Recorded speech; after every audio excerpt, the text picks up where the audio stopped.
So, ang gandang hapon guys. Hapon na pala. Nasa bahay ako. Dito ako sa bahay. Sarado kasi yung shop namin. Walang nagbabantay. Ito may nagantag pa akong customer kanina. Yung problema ng motor niya. Yung problema yung motor niya. Umaandar. Pero namamatay. At pag binit mo yung throttle, yung silinyador, pag nilagyan mo ng gasolina, namamatay siya pag inasulinahan mo.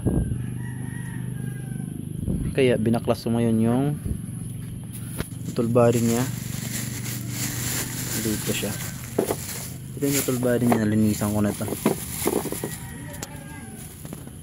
Sobrang dumi nito kanina guys, kasi walang ano dyan, walang takip dito. Ngayon ang nangyayari ngayon, yung tilamsik ng mga putik dito pumapasok dito. Grabe dumi ito kanina. Grabe yung dumi.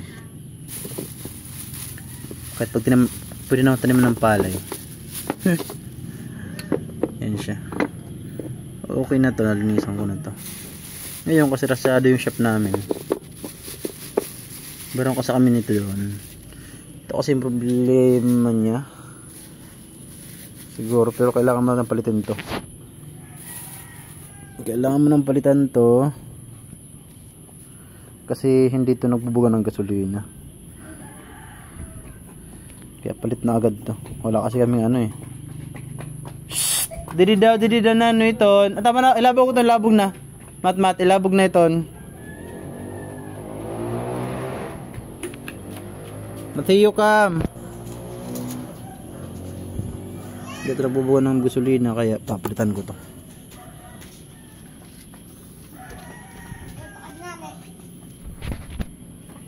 So, pag ganun pa rin siya, proceed tayo sa sabi na may-ari, bago pa lang daw yung nito, bago pa lang daw yung fuel filter. Pagkakapalit pa lang ito ng fuel filter. Okay naman yung air cleaner niya, malinis naman. Tayon lang. Tsaka walang minor na mamatay.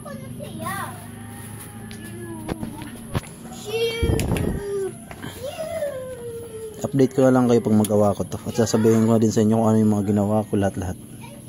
Para may idea din kayo once na maka-encounter kayo ng ganitong sira ng motor. Thank you guys.